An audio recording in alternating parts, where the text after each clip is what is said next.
आ गईले सावन के जोरिया तो मन बड़ा चंचल सखी। आ गईले सावन के जोरिया तो मन बड़ा चंचल सखी। सखी हम जाए काशी नगरिया तो भोला के मनायब सखी। सखी हम जाए काशी नगरिया तो भोला के मनायब सखी।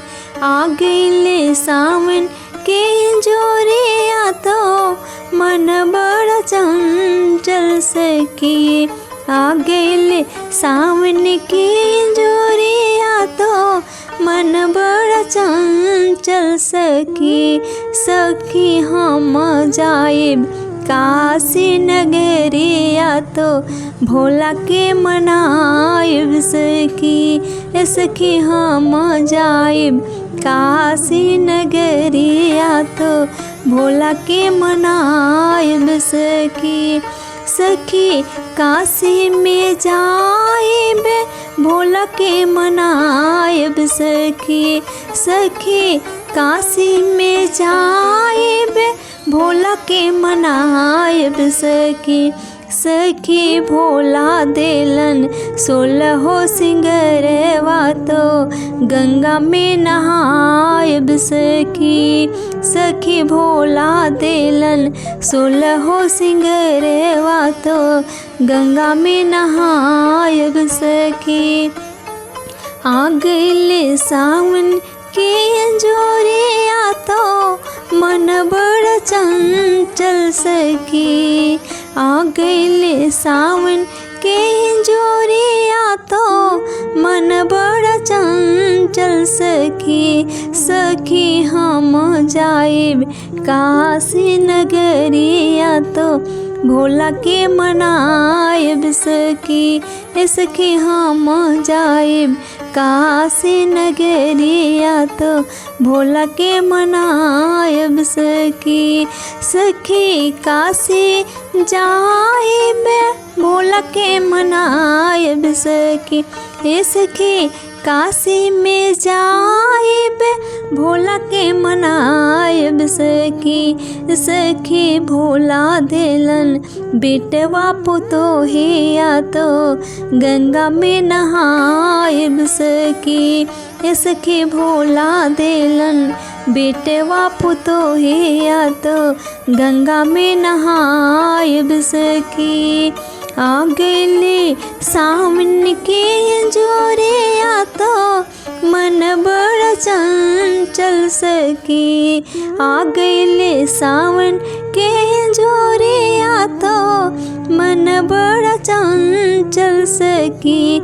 सखी आ गईले सावन के जोरिया तो मन बड़ा चंचल सखी। सखी काशी में जाएब भोला के मनायब सखी। सखी काशी में जाएब भोला के मनायब सखी। सखी भोला देलन बेटिया दमदवा तो गंगा में नहायब सखी।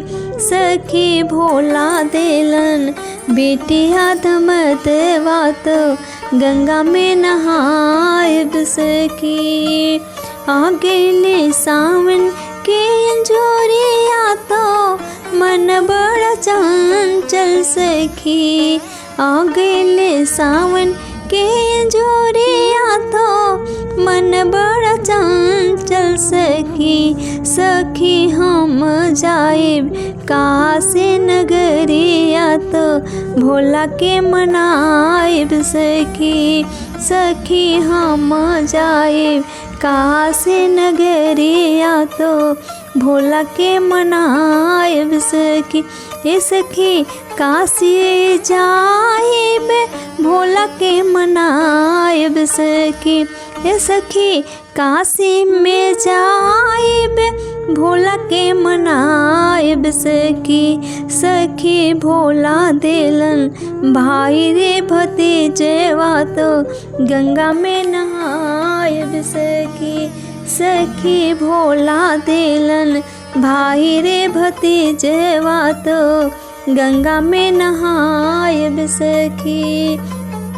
आ गइले सावन के जोरिया तो मन बड़ा चंचल सखी। आ गइले सावन के जोरिया तो मन बड़ा चंचल सखी। सखी हम जाएब काशी नगरिया तो भोला के मनायब सखी। सखी हम जाएब काशी नगरिया तो भोला के मनायब सखी। ए सखी काशी में जाएबे भोला के मनायब सखी। ए सखी काशी में जाएबे भोला के मनायब सखी। सखी भोला देलन भरले भंडरेवा तो गंगा में नहायब सखी। सखी भोला देलन भरले भंडरेवा तो गंगा में नहायब सखी। आ गइले सावन के जोरिया तो मन बड़ा चंचल सखी। आ गइले सावन के जोरिया तो मन बड़ा चंचल सखी।